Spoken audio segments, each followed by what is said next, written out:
Pada masanya, Derrick Rose merupakan salah satu pemain kecil paling mengerikan di NBA. Ia tidak pandai menembak seperti pemain lain. Ia juga tidak mahir-mahir amat dalam playmaking. Tapi kemampuannya dalam menembus paint area dan mengontrol bola sangat-sangatlah luar biasa. Kemampuan nomboknya juga sangatlah superior, membuat semua pemain menghormatinya, meski ia saat itu masih berusia sangat muda. Di musim 2010-2011, Rose yang kala itu baru berusia 22 tahun berhasil membawa Chicago Bulls meraih rekor terbaik 62 kali menang dan 20 kali kalah. Ia juga saat itu berhasil tampil dominan dan meraih MVP, menjadikannya sebagai MVP termuda di sepanjang sejarah eksistensi NBA. Ceilingnya amatlah tinggi, ia meledak begitu cepat. Ia telah menjadi MVP sebelum pemain sekelas Kevin Durant dan Stephen Curry meraih MVP. Padahal, percaya tidak percaya, Rose ini lebih muda dari kedua pemain tersebut. Sayangnya, semusim setelah ia meraih MVP, sebuah peristiwa tidak mengenakan terjadi kepada dirinya. Di musim 2011-2012, timnya masih menjadi tim yang superior, meraih rekor 50 kali menang dan 16 kali kalah. Oh iya, untuk informasi, NBA saat itu mengalami telat dalam hal mulai, sehingga jumlah game pun tidak sampai 82 buah. Di ronde pertama playoff, Rose dan tim Chicago Bulls-nya dihadapkan dengan tim urutan ke-8, Philadelphia 76ers. Rose dan Bulls tampil apik di game pertama. Ia kala itu nyaris mencetak triple-double dengan 23 poin, 9 rebound, dan 9 assist. Dan berhasil membawa Bulls menang 103-91. Sayangnya, di kuarter keempat, ia mengalami sebuah cedera. Ia saat itu mendarat dengan posisi awkward dan terlalu keras, membuat ACL yang ada di lututnya putus saat itu. Semenjak cedera ACL tersebut, Rose tidak pernah sama seperti dulu. Rataannya drop. Ia tidak pernah lagi mencetak lebih dari 20 poin per game, dan sudah tidak seeksplosif dulu. Melihat hal ini, saya jadi berpikir, apa yang terjadi jika seandainya Rose tidak pernah cedera ACL? Apakah karirnya akan berubah? Dan bagaimana bentuk NBA jika terdapat prime Derrick Rose di dalamnya? Yang pertama, mari kita kembali ke NBA Playoff 2012, tepatnya di saat ronde pertama antara Chicago Bulls melawan Philadelphia 76ers.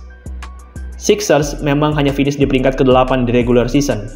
Meski begitu, mereka tetaplah merupakan tim yang kuat.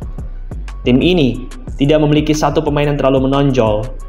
Mereka merupakan kumpulan pemain-pemain solid yang dengan kerjasama dan kedalaman roster mereka akhirnya bisa mencapai babak playoff. Game pertama berhasil dimenangkan dengan mudah oleh Chicago Bulls, dipimpin oleh Derrick Rose yang mencetak 23 poin, 9 rebound, dan 9 assist. Bulls saat itu berhasil menang dominan dengan skor 103-91. Sayangnya, di game tersebut pula lah Rose mengalami cedera dan tidak bisa tampil lagi di game-game berikutnya. Jika seandainya Rose tidak cedera di game itu, saya yakin Bulls bisa melewati Sixers dengan mudah. Rose merupakan tulang punggung utama dari Chicago Bulls.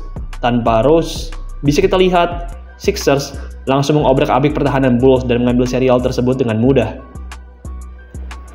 Di ronde 2, mereka akan dihadapkan dengan Boston Celtics.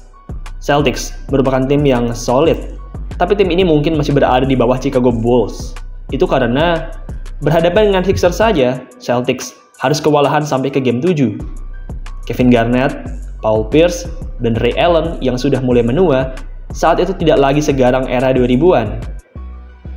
Usai mengalahkan Celtics, maka Rose dan kawan-kawan kemudian akan menghadapi lawan terberat mereka, Miami Heat. Heat merupakan tim yang super duper kuat.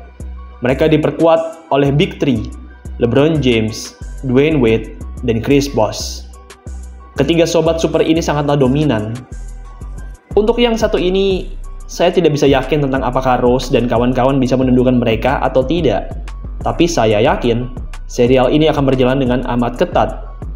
Mungkin sampai ke game 7. Di musim reguler, kedua tim ini bertemu sebanyak 4 kali. Dan dari 4 pertemuan tersebut, hasilnya adalah sama 2-2. Bulls menang 2 kali atas Miami Heat, dan Miami Heat juga menang 2 kali atas Chicago Bulls. Bagaimanapun, jika seandainya Bulls berhasil mengalahkan Heat dan mencapai babak final, maka kemungkinan besar mereka akan menjadi juara NBA. Lawan mereka di final adalah tim muda Oklahoma City Thunder.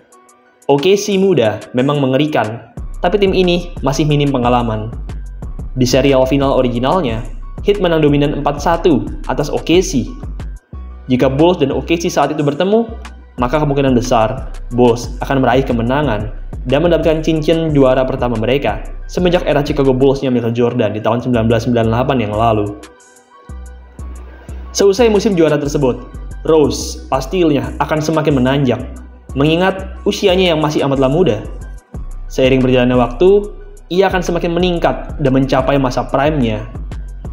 Perlu diingat, pada saat ia meraih MVP di tahun 2011, Rose sebenarnya belumlah berada di potensi terbaiknya. Umumnya, seorang pemain baru mencapai masa prime di saat usia di atas 26 tahun. Sementara itu, Derrick Rose, di usianya yang masih 22 tahun, ia sudah bisa memimpin Bulls dan meraih rekor luar biasa dan meraih MVP.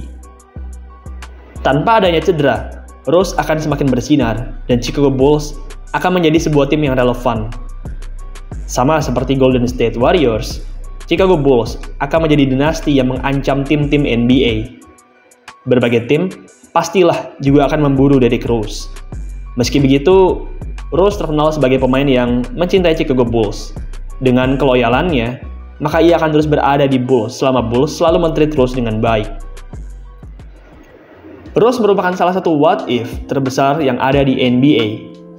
Kasusnya mirip dengan kasus pemain berbakat lain yang cedera, seperti Tracy McGrady, Grant Hill, atau Yao Ming.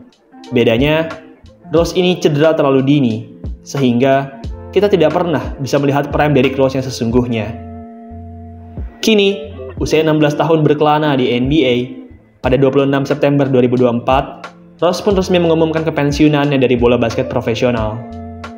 Ini jelas merupakan hal yang sedih bagi para fans Derrick Rose di seluruh dunia. Rose terpaksa harus pensiun dengan akhir yang tidak terlalu optimal, menjadi seorang bench player di Grizzlies dan tidak berhasil meraih juara. Rose juga menjadi satu-satunya MVP yang tidak masuk ke dalam top 75th player. Ya memang, Nikola Jokic juga tidak masuk ke dalam daftar tersebut. Meski begitu, jika seandainya list tersebut dirombak lagi, dan mengingat Jokic yang masih punya karir yang panjang, saya yakin Jokic akan masuk ke list tersebut dan meninggalkan Rose sebagai satu-satunya MVP yang tidak masuk ke dalam NBA Top 75th Player. Selamat pensiun Derrick Rose. Terima kasih telah mewarnai NBA era 2010-an. Nikmatilah masa pensiunmu dan teruslah menginspirasi.